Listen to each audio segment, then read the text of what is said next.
You're listening to the Bulldog Insider Podcast, brought to you by Essentia Health. It only takes one step, twist, or crunch to know something doesn't feel right.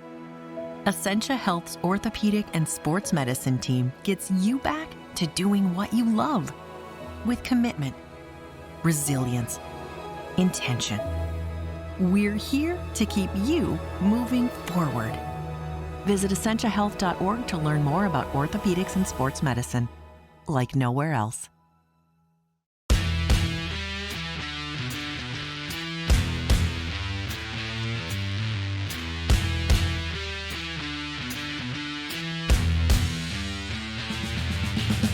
Hello and welcome to the Bulldog Insider Podcast, brought to you by Essentia Health.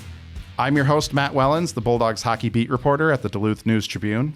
And I'm Zach Schneider, the television voice of UMD hockey on My 9 Sports. This week on the podcast, we're joined by a junior defenseman from the UMD women's hockey team. She's coming off a 5-point weekend against Bemidji State, including 4 assists on Saturday. She is the reigning WCHA Defender of the Week. So nice how they just prepare for the podcast doing all this, isn't it, Zach?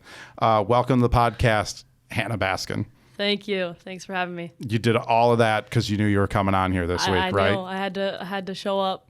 Had to show up Yep. and rack all the stats up this week. Do you find it odd that the Defender of the Week award, this happens in men's hockey too, goes to the defenseman who puts up the most points? Yes. It's not like a defensive stat. Does that bother you as a defenseman? Well, I feel like they don't only look at points. Like, they'd like to add at the end to this person was +5 or They try and find they something add to something justify. defensive or like 2 blocks or something. But usually it is the most points. Yeah, they never give it to. They had no points, but +5 and 5 blocks on the weekend. Right. You got to rack up some assists as well. Hannah, one of the big storylines I thought coming into this season that I was watching as a writer and someone who loves stories covering this sport is who would step out of the shadows and emerge this year once given the opportunity to do so after you guys graduated so many great players and such. And on the blue line, you guys had a lot of players move on from last season. You've been one of those players who stepped out of the shadows, taken out a bigger role and run with it and done so well with it. What has this year been like stepping up and being a leader and being one of the top point producers on that blue line? Yeah, it's been a lot of fun. I'll tell you that. But definitely learned from those girls that you just mentioned, like Ashton, Maggie. I played behind them for 2 years, and so I just got to learn from them. And now I kind of get to step into their shoes a little bit and take the reins myself, which has just been so much fun. But yeah. What's the biggest thing you learned from each of them? We'll start with Maggie. What did you learn from Maggie? I would say the biggest thing I learned from Maggie was probably just have fun. Play the game, have fun, don't overthink, just play. And then from Ashton it's probably just her poise with the puck. That's something I really try to have, just patience with the puck, and that's something she always had. And then also, since she used to be a forward too, that goal scoring ability was huge. So just seeing that. It's a good lead in to one of the things I wanted to ask you about after last weekend, which was your empty net goal on Friday. If you miss that shot, is Coach upset with you? See, I actually don't know the answer to that question. I don't have to find out, which is nice, but I'm just glad I made it. Let's say that. So for those of you that didn't see the game on Friday, UMD was winning 1-0 with 1:45 to go, and Hanna got the puck behind the UMD goal, and I think you released it just over the goal line. It wasn't much past I honestly that. think I was at the goal line. And so it was a 200-foot. Yeah. It went post and in, just like you planned it. Yeah. But that poise with the puck and the confidence that you're playing with at this point to even attempt something like that, is that something that you would have thought about 2 years ago, or is that something that at some point this season in your expanded role that you've felt the confidence to even attempt a game-clinching shot like that? Yeah, I mean, for sure, definitely confidence from this year. But 2 years ago, I wouldn't have even been in that spot. So now to just be in that spot gives me the confidence to be able to make a shot like that. So, yeah. I asked more actually after that game, about your empty net goal, Hannah. And I'm like, so what did you think of that? Because all of us are like, when you do it initially, you're like, oh no, ice the puck. Yeah. If you'd missed the net, it's an icing. face off in your end. She was cool with it. Yeah. Granted, you guys were doing really well in the face off circle. Right. It would have been a different story if we weren't. Yeah, if you guys were getting toasted in the face off dot, maybe she's not as confident with that. And again, we asked her after Hanna scored it. So right. No, she said she gives you guys the green light to play free and such like that. You agree with that? You feel like you have that green light to play free in those situations, not a ton of pressure? Yeah, for sure. And she says that too, going into that 5-on-6 situation. She's like, if you have the shot, obviously take it. I don't know. She doesn't usually say from behind the red line and then again behind the goal line. She would like us probably to get over the red line. But I mean, I looked up and the seas parted and I was like, sure, I'll go for it. From your vantage point, did it look like it was always going in, or was there a bit of you thinking that you missed it? I thought it was going to go wide right for sure. But I threw a little sauce on it. So it was spinning to the left. And then it curved in, and I was like, oh, thank God. I think I said on the air, and no disrespect to Grace Sedura, who scored the game-winning goal in that game, or anything that Haley McLeod or any of the other players did on Friday. But I said it's not often the empty net goal is the highlight of a game. But I think that was one of those things where it really, I mean, you could see that the happiness for not only from you, but from your teammates, just that was obviously kind of a nail-biter before a blowout win on Saturday. So it was nice to clinch those 3 points in that way. Yeah, for sure. It just lifted the pressure off of our shoulders. But it was definitely like one of those golf shots that you make and you're just like leaning to the left, wanting it to go to the left. But yeah, definitely a pressure reliever. Which one of the goalies most likely would you trust to maybe hit that shot as well? Oh, someone said that to me after the game. They were like, you should have passed it to Haley. I would probably say, oh, that's hard. I would probably say Ev. I've seen her shoot the puck with a player stick. I haven't seen Haley shoot the puck with a player stick, but that's just because I've seen Ev shoot with a player stick, and she's actually got a shot. She's got a pretty good shot, huh? Yeah, sure. Yeah. I got to see her do it in practice once. I'll give her the puck. Go Mighty Ducks on the bit and just give her your stick next time. Yeah, I should. Probably not in a 1-0 game. Maybe not. A 2 or more goal lead for that. Yeah, we've asked goalies before, and I don't think any of them would try it in a 1-0 game. Oh, it would just be. I think 3 or 4 goals is what most of them say they would go for it. They did not get the Bemidji didn't pull its goaltender on Saturday, unfortunately for Ev there. Hanna talked about that. You scoring that empty net goal. That's a situation that you wouldn't have been in last year. You're saying, right? Mm-hmm. I'm wondering, when you committed to UMD. And when you came in, did you know that you were probably going to have to wait a couple of years with what UMD already had at defenseman? And Ashton took her sabbatical to go win a gold medal and do all that. But what were you kind of expecting when you first got to the Bulldogs? Yeah, I mean, I knew I was coming into a really experienced team with all those older girls, especially that class from last year that graduated. So I knew, and just coming in as a freshman on a Division I hockey team, like, you're going to have to play and like show the coaches what you have before you can play. So yeah, I knew I'd have to fight for my opportunities, and just happy to have them now. What was your recruitment process like? What options did you have? How'd that all go? I think it was my sophomore year. So I was a forward my whole life until 9th grade. And then my high school coach told me to play defense, and he wanted me to play another year of U15s. So my 9th grade year, I played my first year of defense on the U15A team. So I got 50 games instead of like 20 games on the high school team. And I absolutely hated defense so much. But he was like, I know you're a natural defense, like natural defender. So I trusted him, and then I went for it, and then played that freshman year. And then sophomore year, I was on the varsity team. And that's kind of when I started getting those calls just from a bunch of different schools. And then the national camps and such, those were huge exposure tournaments for me. And then, end of my sophomore year, Duluth gave me a call, said, we want you. And I was like, sweet, I'd love to go there. But yeah, I had a few other options out east, but then Duluth was obviously just my number one. Never really thought that I would be able to stay in the state of Minnesota. So being able to stay here was just a given. Do you think if you had stayed a forward that the same opportunity would have come? Or when you made the switch as a 9th grader, did the advancement really accelerate for you in terms of hockey and getting to that Division I level? I think, honestly, being a defender just suits my game a bit better. Being a forward, I'm not a very fast player. That's just always been a weakness of mine, and not very quick. But I can see the ice really well, and I can shoot the puck well. So then my coach just was like, you will fit really well back here. And so I trusted him, and then, it just fits. I fit better in the defender spot than the forward spot. That's for sure. When did you fully start embracing that defender role? We've heard that from Ashton. Exactly. Or have you yet? Do you still hate defense a little bit? No, my coach actually asked me that the other day. But no, I love defense now. But that first year, I hated defense. I went home and cried after some of the games because I hated playing defense so much. I was like, I want to score goals. And then I figured out that you can score goals and play defense.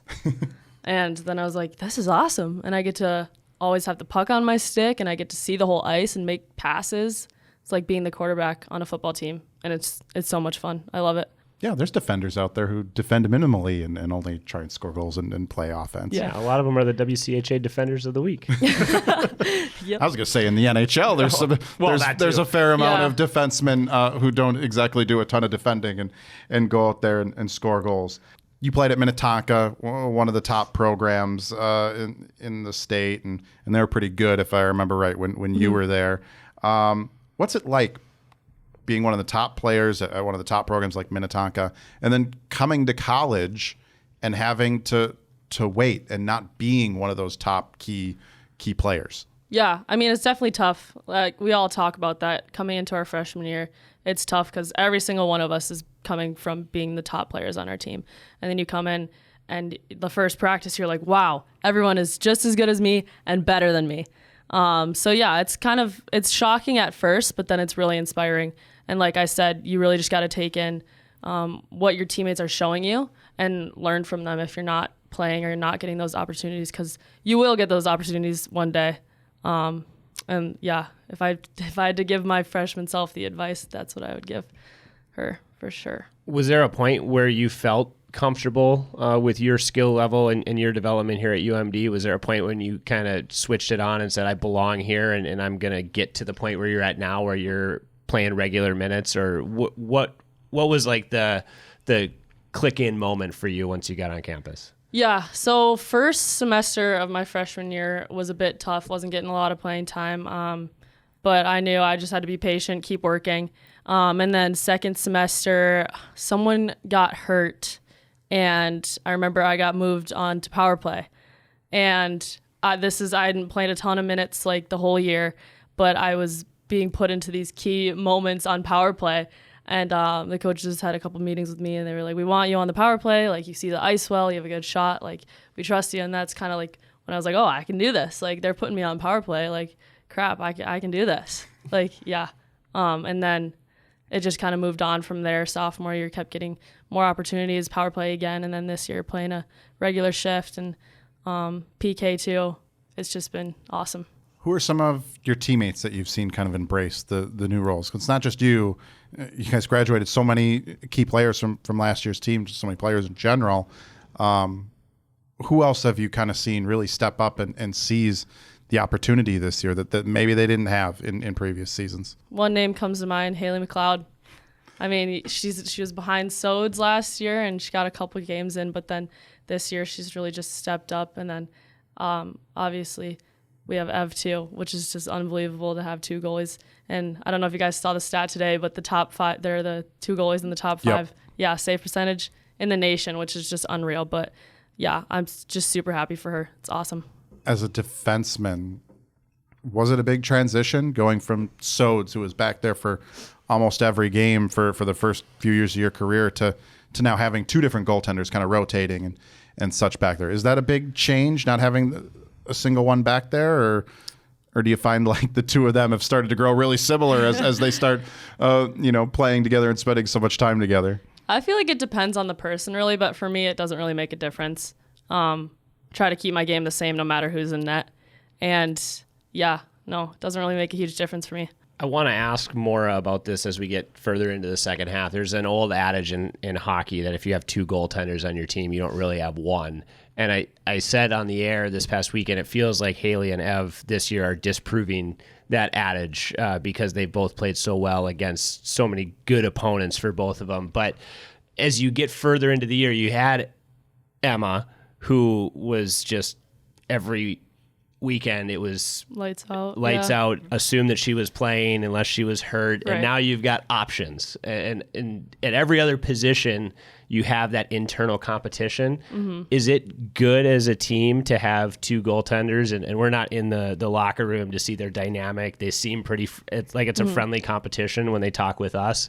Is it good to have that internal competition at the goaltender position as well this year, with 2 people who are kind of getting their first crack at it after Emma left the net? Yeah, I think it's great. We all like to push each other on and off the ice, so just for them to have that competition, it's awesome. And then also for us to be able to trust 2 goalies, not just one in the net in any situation, in any game, it's unheard of, really. It's awesome. Another teammate I want to ask you about, she was your teammate in high school. She had a pretty good weekend as well. Against Bemidji State, Grace Sedura, a freshman, goal in each game. What was she like in high school when you saw her play? And she seems to be one of those freshmen who, after not maybe seeing the ice a ton in the first half, is starting to come along in the second half. Yeah, that was another name that came to mind when you asked that question. But yeah, she was young when we were in high school. She was a freshman when I was a junior, and sophomore when I was a senior. So very young player, loves the game. That's something about her.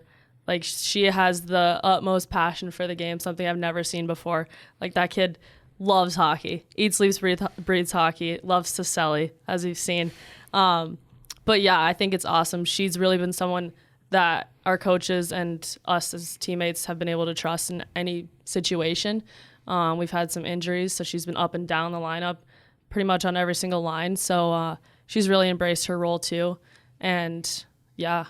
I heard over the weekend her celebrations are like legendary. Yeah, they're legendary. That apparently we need to go on Google or go on YouTube and like, are there there's apparently videos out there of these. It jumped out to me because it looked like she got interrupted. She got mobbed by teammates on Friday, and you guys maybe interrupted her celebration. And then Saturday, like, everyone left her alone and go at it. But in high school, did she have some pretty legendary celebrations? Yeah, there's some pictures out there on her social media and on the internet too, probably. But she had some pretty big celebrations. That's something she just drives inside of her. Where does she rank among? I feel like around here on like the boys hockey side, Hermantown has long established itself as the celebration kings and such, and it rubs some rivals the wrong way. Yeah. In high school, did you guys have that reputation? Or no, I wouldn't say so. It was honestly just her. Just great, She was a pretty good goal scorer in high school too, right? Oh yeah, so for sure. Plenty of celebrations for her. A lot of people talk about that though. Like, if you're planning your celly, like, you're gonna score. So it worked for her. Do you have a go-to? I mean, I don't honestly think about it that much, but I did in Quinnipiac. I did do a little like wrist flick, like a basketball shot from downtown. That was fun. I've never really planned my celly, but that one I did plan. It was subtle one. Yeah, subtle it was fun. It was fun. But usually I just raise my hands up and my knee goes up in just excitement because I'm just so excited I scored. That's similar to the Gabby Hughes celebration. Yeah, exactly. The other day when she got her first PWHL goal. Yep. 2 arms up, knee up. It was like she has her. That's a good goal scorer to be compared to, Hannah. Yeah, I know. My name in the same sentence. That's awesome.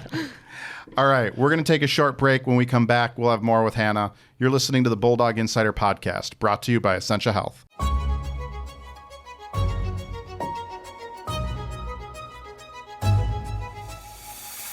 Greetings from Northlandia, a place to bring your curiosity, because here you will find curiosities. Whether it's a look inside the Northern Rail train car inn or an introduction to Duluth's musical roboticist, Robot Rickshaw, we celebrate the region's distinctive people, places, and history. Each week, I'm joined by my fellow reporters who share the unique and fascinating stories that they discover while exploring the Northland. You can find new episodes of the Northlandia podcast on Apple, Spotify, or wherever you get your podcasts. Join us along this journey and discover the extraordinary stories that you just might miss if you're not in the right place at the right time, ready to step off the beaten path with no rush to return, here in Northlandia.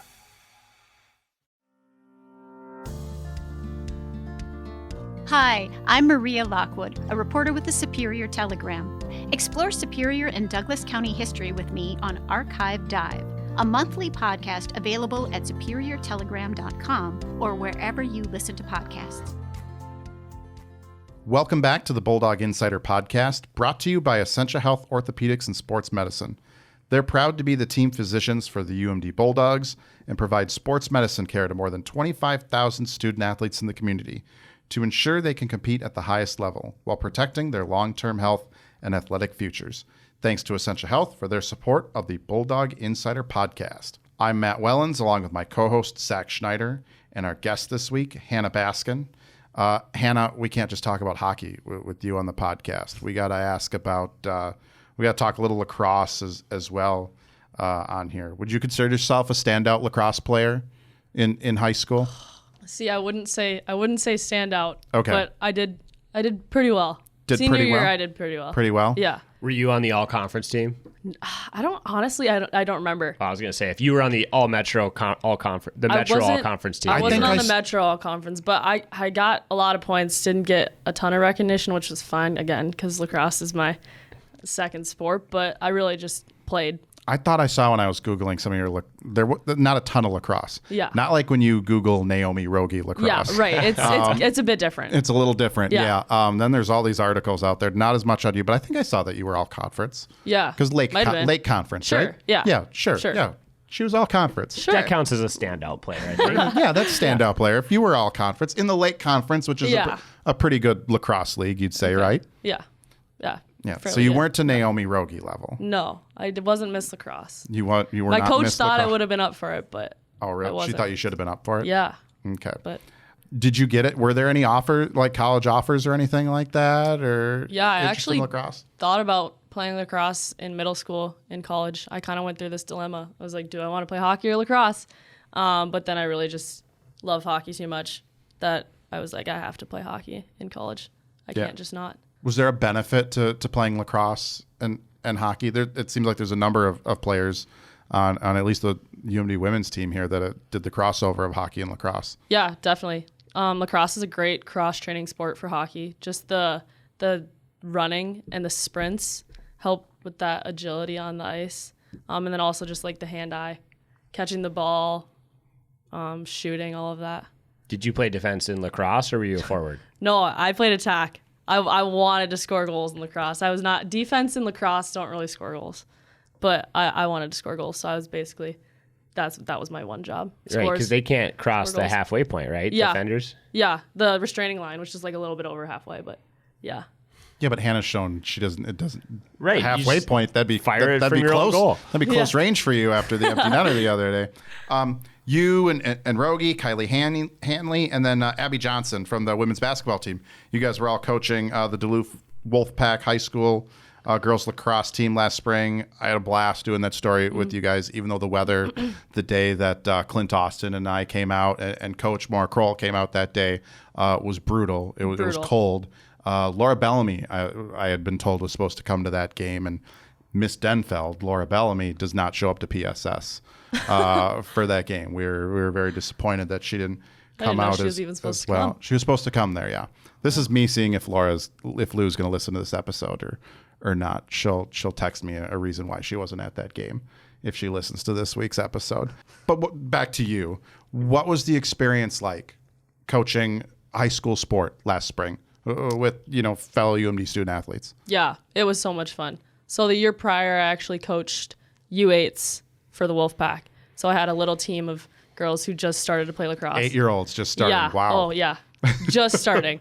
So that was really fun. And just coaching 8-year-olds in general gives me a little bit of anxiety hockey too. right now. Everything. It's It's a bit tough, but it's so much fun. And then I got the call up from Rogie. She was like, want to be an assistant coach? And I was like, heck yeah, I want to be an assistant coach. So yeah, it was just so much fun. And not only serving as a coach for those girls, but also just a mentor and like someone they could talk to and lean on was really fun and just a super cool experience. And you're all coming back to do it again this spring, right? That's the plan. That's the plan? Rogie, yeah, she actually just texted us today. There was a rule change. So it's 4 12-minute quarters instead of 2 25-minute halves. Is that a big deal in lacrosse? I mean, it's just a different format of the game. Different format, okay. Yeah, you get more time to talk to your team. I guess. I think it'll be nice, though, because we can regroup a little bit more if we need to. Yeah. Like 2 25-minute halves is just a lot of time. Yeah.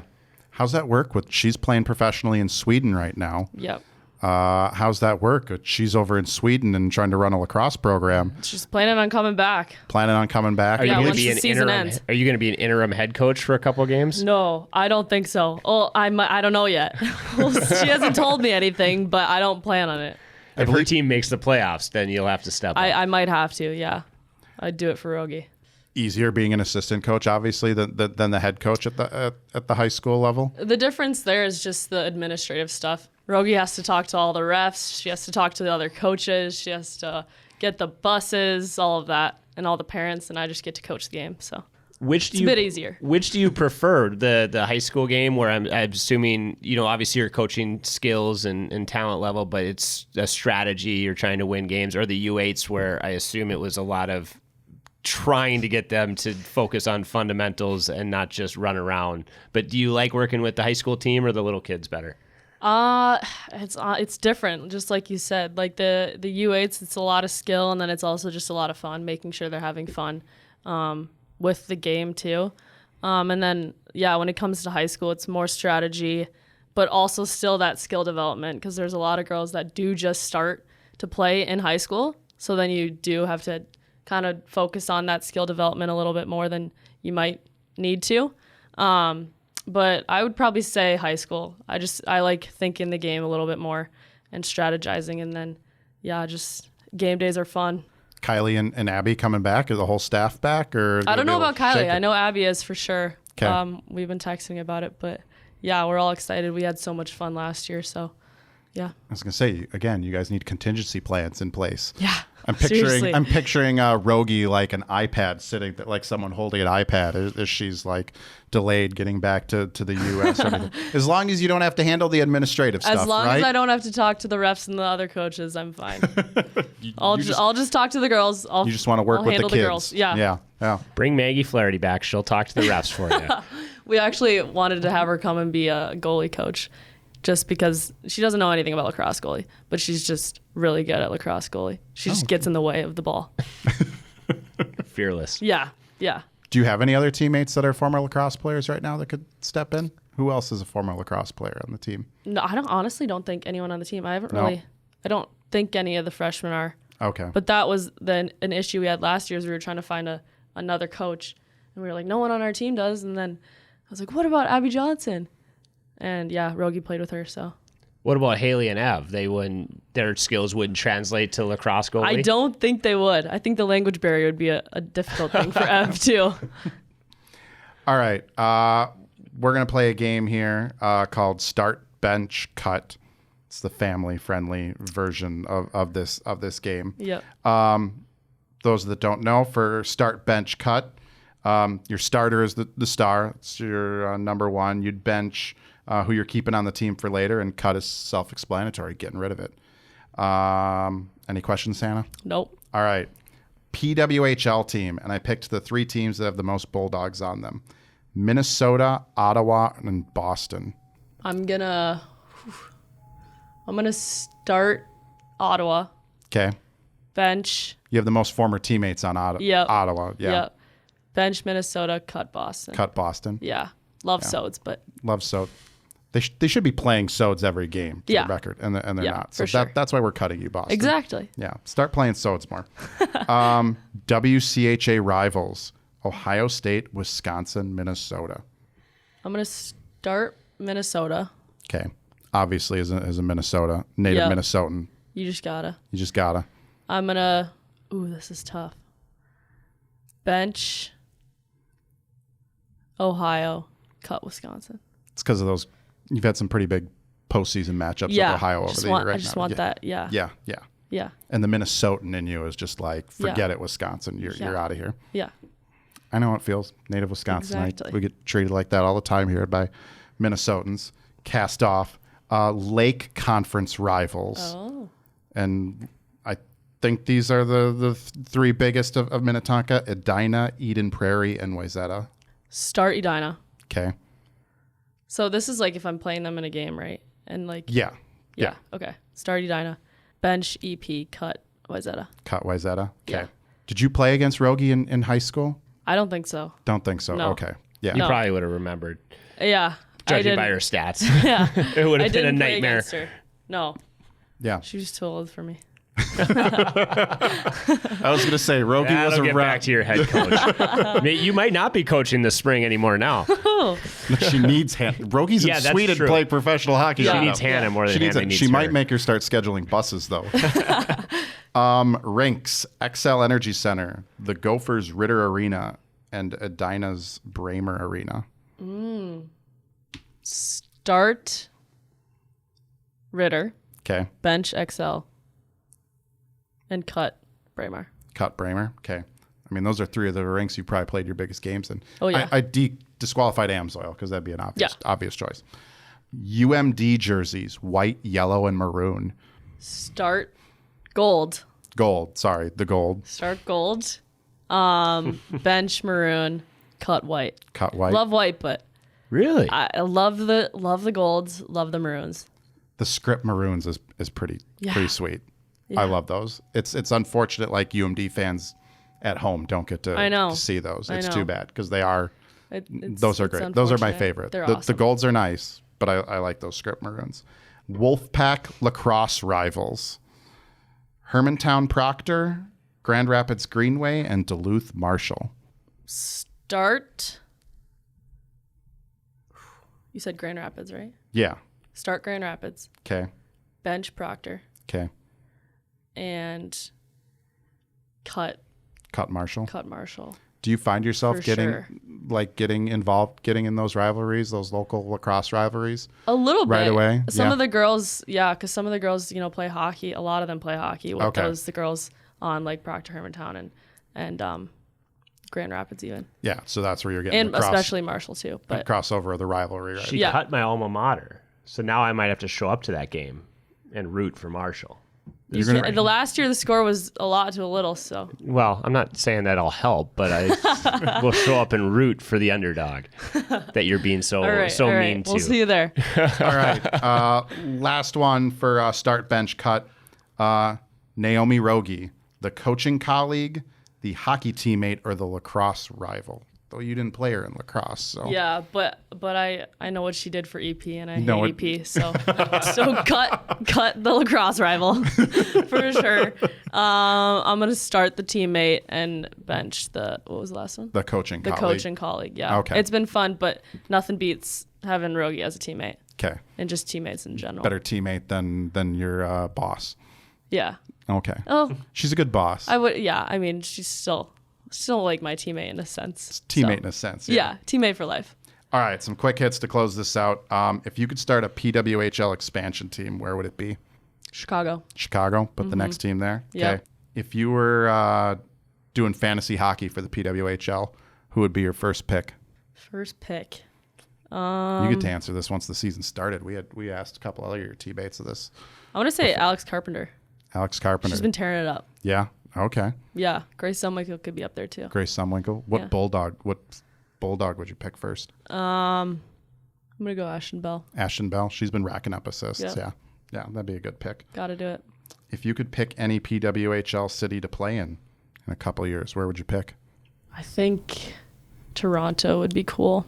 Cool to go to Toronto. Yeah. Yeah. Or just any Canadian Any Canadian city? that would be cool. Yeah. Okay. Experience it up there a little bit. This stems from College Hockey Inc. just named a new director of women's hockey in Cloquet, Sadie Lundquist, and we were talking part of her role is expanding college hockey and such. So we'll call this the Sadie Lundquist question. If you could start a new college hockey program anywhere in the country, where would it be? Either it doesn't have to be practical, right? No, not practical literally at all. could be anywhere. No, anywhere. I would say probably either Michigan, like we were talking about, or Air Force Academy, because that's where my brother went, and I definitely would have played there. That would be cool, an Air Force Academy. Very cool. I think both of those aren't like the most impractical things you could think of. I was thinking, I was thinking still pretty I thought you were going to go like San Diego or Hawaii or something. UCLA. Yeah. I was going to say, this podcast is not known for exactly always being very, very practical. But no, Michigan and Colorado, I think, are two states that could use a college women's hockey program. Colorado College apparently didn't add the facilities to their new rinks. So, yeah, Air Force. It's a cool campus. Yeah, your brother went there, huh? Yeah, it's unbelievable. Yeah. So cool. Yeah, very cool campus. If anyone ever goes to watch the Bulldogs play it, the men at CC go to Air Force Academy. Yeah, definitely Bruce check it out. Siski and I have checked it out a couple times there. All right, Hannah, we will wrap it up right there. Thank you so much for being on the podcast this week. Great. Thank you guys for having me. Bulldog Insider Podcast. You can find us on Apple Podcasts, Spotify, or wherever you get your podcasts. Subscribe and rate us. For more Bulldogs hockey coverage, visit DuluthNewsTribune.com/Bulldog Insider. Subscribe to gain access to all of our coverage all season long. Zach, what does TV coverage look like this week with the women at Ohio State and the men at Western Michigan? No coverage on our end from the women as they visit Ohio State, but that'll be a good series. So if you don't have Big Ten Plus already, this would be a good weekend to get it. So I'll throw out a little plug for that.